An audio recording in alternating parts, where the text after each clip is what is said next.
Hello and welcome to the channel. Today we're going to do a tutorial on how to do rolling in environment destructions similar to any Souls games. Some of my favourite games to ever exist: Dark Souls, Demon Souls, Elden Ring, very popular games, but we're going to do it in Unreal 5. So let's get started. First off, we're going to need a new folder. We're going to come to our blueprints folder and we're going to animations. To do that, we're going to go to Mixamo. I will link the animations and the character below. So we're going to grab a character and then chuck the animations on to the character. So we're going to do a rolling animation and a attack animation, just to make this look a little better.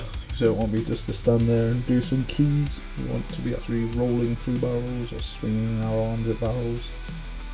So we're going to get those. And the reason we put them on a Mixamo character is because we need to retarget them. So we're going to select both of them, and then we're going to right click, go to retarget animations, and then we're going to go to the mani, click on that, and then we can preview them if we click on them. So we'll select both of these, we'll click export animations, export it back to the third person, and that will transfer our animations from the Mixamo character to our character and update all the bones and everything like that. So as you can see, it works perfectly fine. Just checking to make sure all the skeletons are fine. So I'm going to select both of them and go to create and create anime montage. And then inside our third person character, we're just going to right click, type in 1 and get keyboard event 1. I'm going to change it to keyboard event 2 just because I already have something on 1, and we're going to type in play montage and we're going to select the melee attack montage. We're going to plug the mesh into the skeletal mesh, and then we're just going to Control D, duplicate that and get the rolling one, and then we're going to change the import from 2 to 3 on the rolling one, and that's that bit done. Now we're going to play and we're just going to test out these animations, make sure they're alright. Seems alright, it's not the greatest, but they'll do for now as a placeholder. I'm going to go a little rolly animation. So now we're going to create a new folder. I'm going to call it Dark Souls Barrel something or other, barrel roll environment. This one's going to be for the barrel, so we're going to create a new folder again, right click, new folder. I'm going to go to Fab. We're going to embarrass ourselves because we can't spell barrel. And also we find a nice one here, and turns out it's not free, so that's also quite embarrassing. But more embarrassing is that I can't spell barrel. We are going to grab this barrel, but it's not a very good one. So I'm going to link a better barrel, but at the point I realised that it was a bit too late. I was already through it. So we grab this one, add it to our project, then we're going to go searching for a table as well. You can't have a barrel without tables. Not a football table, doesn't really fit the aesthetic. We're going to scroll down and find a realistic wooden table at some point. Again, I will link all of these assets, so you don't have to do the legwork. There we go, just click add to project. There we go. So back in our browser, we're going to get the barrel, pull it out, realise it's massive, that's why it's a bad asset. We're going to go to the selection mode on the top left, select modelling, select X form, go to transform and put it down to 0.1 on each side. And click complete. We need to bake it so it remembers this is the new scale. So put in another 0.1 again and complete that. Remember to bake it, don't be an idiot. Are we going to bake it? Awesome, beautiful. So now we've got our barrel. So now we're going to go to fracture mode and we're going to fracture the asset. I'm going to shove that in our barrel folder just there. Excellent. And we're just going to do a uniform break. And you'll see in a minute why it's a bad asset. We don't need to mess with the Veroni, it's only small. Is it Veroni? Veronices? Whatever it says. And it's a bad asset because it's solid, not hollow. You want the barrel to break, you want it to be hollow. Now there's a really cool guide that I will link about how to do brakes so that you get the rings and you get all the panels and everything. I'm not going to do that, that takes too long. But it's a cool guide. So we're just checking the collision presets. We want it to be yes that you can step on because we want to be able to jump on it, and we want it to be destructible. We don't want it to block the camera, and here you can choose whether you want it to interact with other destructible objects around it as well. So then we get an anchor point and link the anchor point to the barrel. So an anchor point is just a blueprint. You can right click, select blueprint and get anchor point. So here we are going to go into our role, add a notify, montage notify, call it role.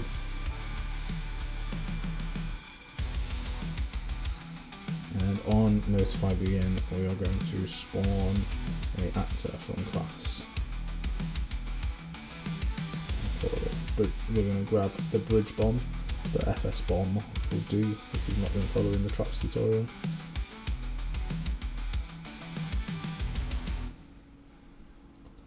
And we're going to attach that to our player.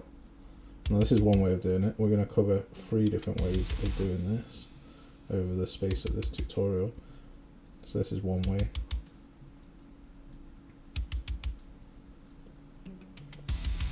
Now when we run into it, we won't do anything to it, a little attack to it, but then when we roll into it, it'll all destroy and it'll all be fine.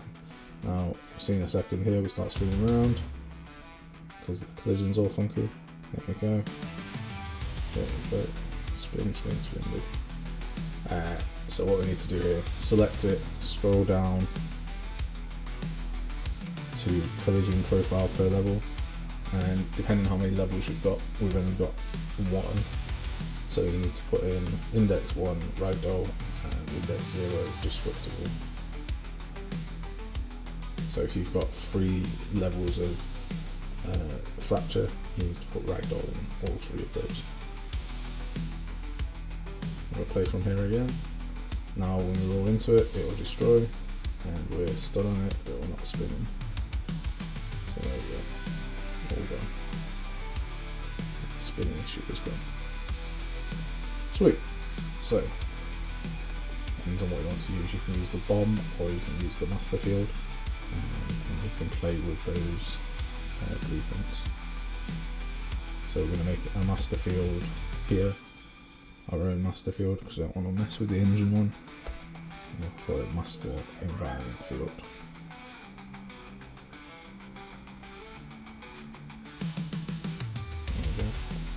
Open it up, see what the crack is here. We're going to take it off delay, put it on tick and make the delay 0. We're going to say use tick because we're not going to have it around that long, so it's not a huge issue if it's on tick. And then we're going to click play and we're going to spawn it a bit late, so the notifying our role is in the wrong position and we need to change that. But I don't think I realise that until rolling. Oh no, I do. I realise it well. I'm a smart cookie here. Look at me go. So the notifying I rolled is later. We want it much earlier so that it destroys the barrel. Like this. There we go. Right. Now we've destroyed a barrel. We're going to spawn 2 more. And these are going to be our little football barrels. So you might want smaller objects in your world that you can just kick around. and move around, and then you might just want bigger ones that you can roll through and destroy, but you might want your smaller ones to still be able to be destroyed, like that one.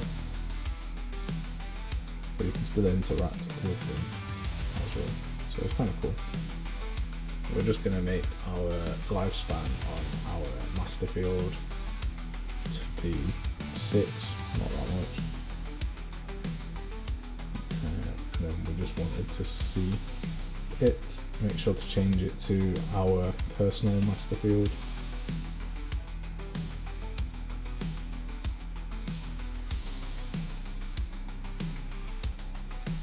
And then there's some confusion.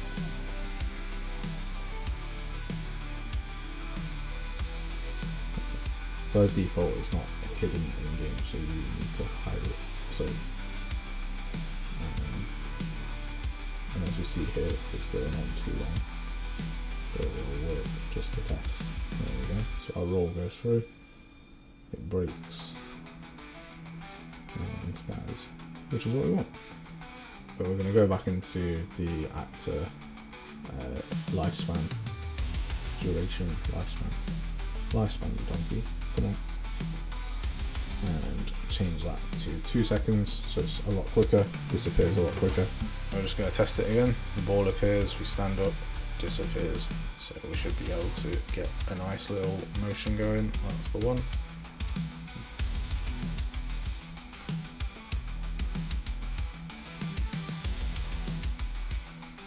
So now we're just going to do the sword swing, make sure we put a notify on our sword swing, so where it's actually going. Now you would normally just add this to whatever trace you're using, and I'll show you later on how to do it so that it's based on damage rather than just blanket. So we swing this, there we go, it destroys those 2 barrels. Swing it for this one, it knocks it around a little bit. Swing it again, destruction, pure destruction. So that's the first way. Well, technically I suppose that's the second way. First way is just to run into it. So now we're going to make a new blueprint actor. Right click, blueprint class, make an actor, call it BP barrel version 2. Original here. We're going to add a geometry collection, and we're going to add a static mesh. And we're not going to parent those to each other, although you probably could. So we're going to, in our geometry collection, we're just going to put our barrel, and we are going to not add any initialization fields, so we don't need to work in this one. But if you want to reference the ones in your word, you can do. That could get difficult the more you add those, so I wouldn't recommend it. Just checking all the settings, that damage threshold's correct and everything. It's all perfectly fine. So just the default stuff is perfectly fine. Just going to add in our destructible, our ragdoll profile per level, and then we're going to pull that out, edit the pivot point a little bit, it's supported. Right, so now when we play, we should be able to kick it around. There we go, kick it around and it gets destroyed. Well, that's not what we want to do, so we have to update this so that the geometry collection and the static mesh are different. So right now there is no static mesh, so we're just going to add a barrel. There we go. I'm going to drag that up so it's in the same spot as the geometry collection. Beautiful. And then we're going to go to on component hit in the static mesh and cast a third person character and get a is rolling variable.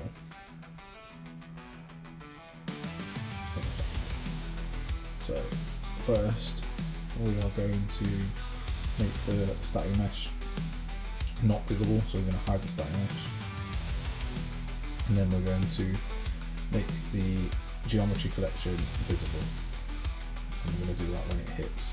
So it'll be solid until we hit, and then it will change to the geometry collection, but it'll only change if the variable that we create in the player called rolling is true. That's the plan. And it does work. So we're going to set that on notify begin that we are rolling, and then we're going to unset it on completed to say that we're not rolling anymore.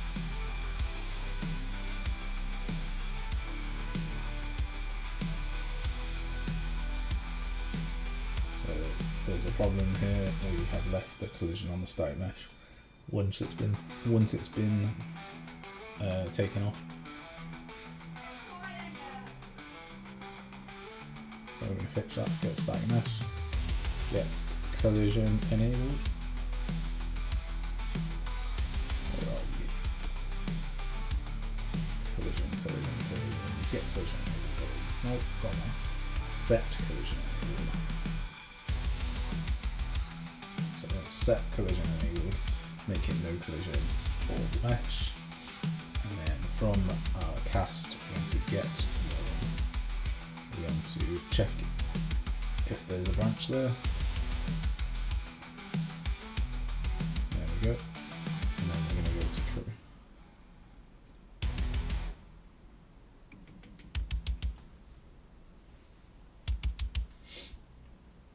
So now when we roll, it only destroys if we are rolling.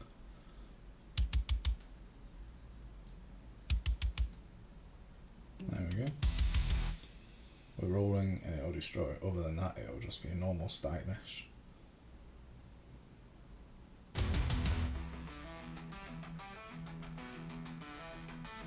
Bingo, bongo.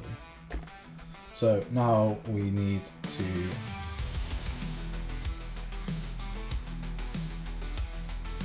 get it so that when we attack it, it's the same. So we're going to spawn a trace. We're going to do a line trace from the player. As I said before, you would do this normally from the weapon itself. We're going to get out to location, plug that into start. We're going to get out to rotation. We're going to move, get forward vector, multiply that.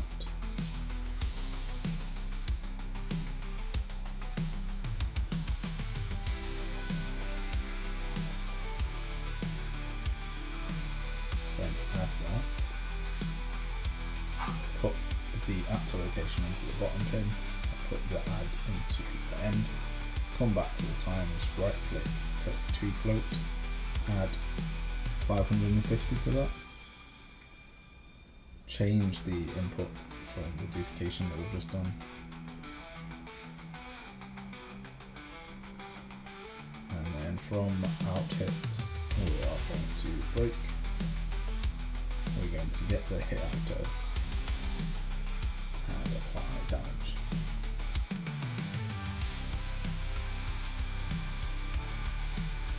Just put in 10. So in barrel, we're going to get the event any damage.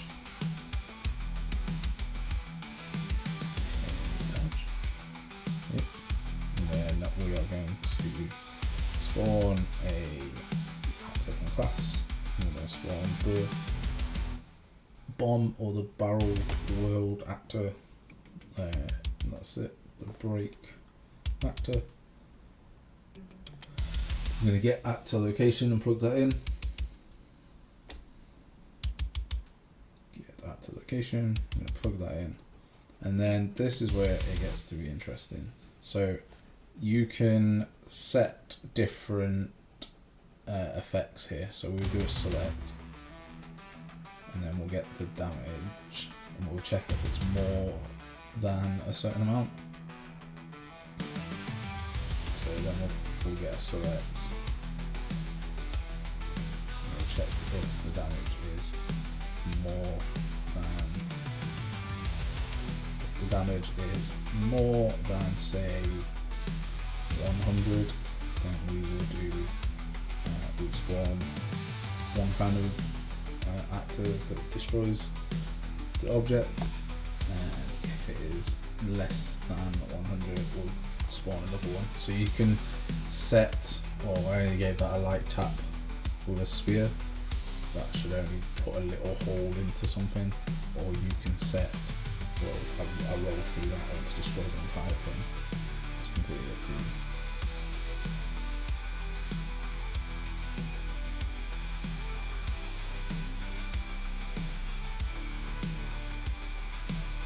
At the top we just need to remember to get all the visibility stuff. So we get all the visibility stuff and plug that into event any damage. So that when it all spawns, and when it attacks, it gets destroyed. There we go, right, click remove that point that we added for testing. That's probably not on our screen now. But there we go, we attack. We destroy it because it was a big attack, or we roll through it and it gets broken like that. So it's a nice little customizable system.